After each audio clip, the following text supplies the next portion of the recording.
All right, hey guys, we are here at A1, the Diamond Club, getting ready for the press conference to start the season. 2025 Monster Energy AMA Supercross, the SMX World Championship. And we're going to go through some of these race bikes, give you guys a peek, starting with the Star Racing Monster Energy Yamahas of Cooper Webb and Eli Tomac.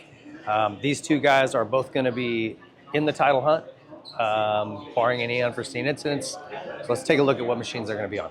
So I love the carbon stuff. You look at like this custom fitted stuff around here, there's just no space whatsoever. Protects it against rocks and roost. They got the Pro Taper ball bearing throttle tube, which is really cool. And their Pro Taper pads got a little chrome shine to it, which is sweet. X-Trig triple clamps, all split with the Works KYB suspension.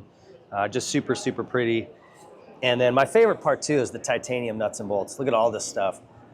Just so pretty before it gets boogered up. Of course, I love the numbers.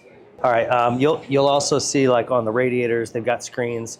This is just to keep mud from packing up in there. These bikes overheating and protects rocks that can sneak through and dent the fins. So just a cool little feature. These mechanics are always thinking of every little thing they can do. As you come down to the side, I love like these titanium foot peg brackets. Just pretty. You can see where they've even shaved them out, trying to save a little bit more weight. Really sweet foot pegs, all titanium again. And then even this is cool. Look at the swing arm through bolt. Just sweet. Extra little bits that they do to make sure there's no slack in the materials. Everything is kind of machined a little bit tighter. And then just polished parts up here. Again, the full titanium kit, which is rad. And then FMF does this, not for all the bikes, but for a lot of the race exhausts. They'll put a little guard here on the back just to keep the riders' boots from getting too hot, getting burned, things like that. And then they do a lot of work here at Star Racing Yamaha with Lightspeed. So all their carbon fiber, skid plate, rear caliper guard, all that stuff, and the front disc guard is all Lightspeed.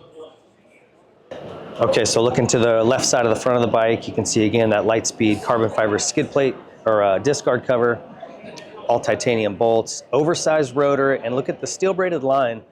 That's just to give you more sensitivity. The line doesn't expand at all when you really get on it hard. So you can make these things have any kind of feel you want. A little bit more progression, a little less progression. Looks like Cooper likes this thing to be pretty aggressive where he can just, as soon as he starts touching that thing, it's working.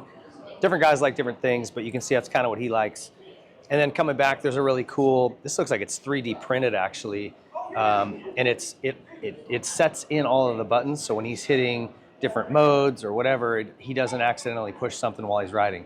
So this is a 3D printed deal that kind of sets all of those buttons in. Pretty sweet. Okay, some of the changes that are different on Eli's bike, obviously there's going to be subtle things in the engine that he likes, different suspension settings, although they use the same components, is look at the handlebars. Eli likes, obviously as a taller guy, likes a much taller rise. So you can see that compared to Coops, whose bars are much flatter and Coops have a little more sweep to them. Eli's look like maybe they're a little bit straighter, but definitely taller. And then the other thing that Eli likes that's different is he still likes the manual clutch. It just gives you a little bit more feel and the ability to kind of slip it in and out, kind of adjust, manipulate that power, where with a hydraulic clutch, although they've gotten really good at perfecting that feel, it's a little bit more off and on than a manual clutch. Another difference, and this is really all just personal preference, but Eli runs the full waffle grip. These guys are both Pro Tapers, handlebars, and grips, but the full waffle usually works better for guys with bigger hands. Just gives them a little, or if you like a lot of grip, like kind of holding onto your hand. But if you have a smaller hand, typically this makes it feel too fat and you can't get a grip on it. So if you look at Coop, he's running the half waffle, which is, I would say, the most common. Here on the airbox cover, you'll see this with a lot. Just drilled some holes on either side. These guys will try all kinds of different patterns, big holes, small holes, just trying to find what works the best for airflow. Helps with particularly high-end power when you're really making this thing want to rev. Just lets it get more air. It will get a lot louder. If you guys have ever done that to your airbox on a Yamaha, you really hear that throttle body noise. And then along the side here, you can see he's got a GYTR cover on the side and the slave cover for the hydraulic clutch. Just a little bit, higher quality components, different line, just making sure that it's, again, you can change the feel of that clutch, to have a little bit more progression, a little less progression by how that line works and all the components inside of there. So I don't know what he's running, but it certainly worked out something that he likes in terms of feel. And then the last thing I thought was interesting on this bike is they went with the standard steel bolts on the sprocket. Probably just a reliability thing. They don't want to take a chance of something breaking.